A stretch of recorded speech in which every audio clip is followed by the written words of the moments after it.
There's a lot of great work that occurs in every community across the country through their local soil and water conservation district. We're looking for opportunities to continue that great work well into the future. NRCS this year is celebrating their 90th anniversary, and we're celebrating alongside them throughout the year. We're looking forward to the next 90 years of conservation and all the great work that people are doing locally. It does require mentorship, and it requires the ability to access knowledge and skills. And that's one of the things that the NRCS offers in terms of their science background, the scientific rigor around the practice standards. And it's also the technical assistance that they provide through their workforce.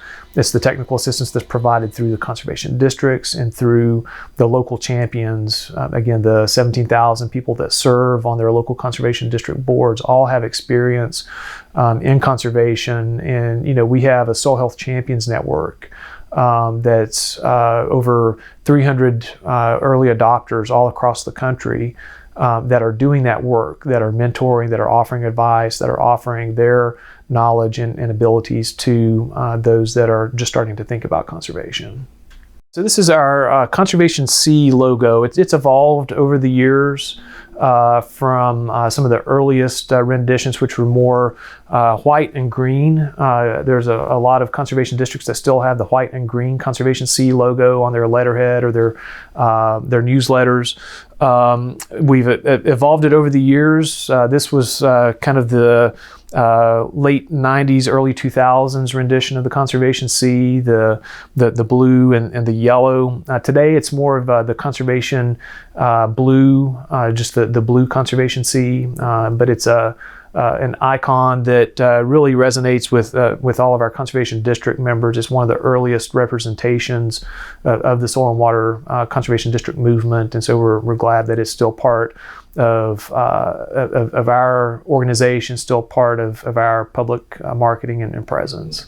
This tapestry was a gift from our Kansas Association of Conservation Districts about 10 or 12 years ago. So we're glad to proudly display it. And that's one of the great things, with the conservation movement, especially when you think about all the stories, all the impacts that have occurred locally. And, on a state-by-state basis, conservation is very different. Even within a state, county by county, conservation is different. It's the hallmark of locally led conservation is that these actions are all locally impactful, and it's necessary to have that local leadership because there's not a one-size-fits-all approach. It's highly variable based on what's being grown, based on the soil type, based on the local weather patterns. And so, that's one of the necessary things. It's one of the things that Hugh Hammond Bennett understood when he was creating this federal, state, local conservation delivery system, is that there needed to be local representation and local leadership. The federal government could not get it done by themselves.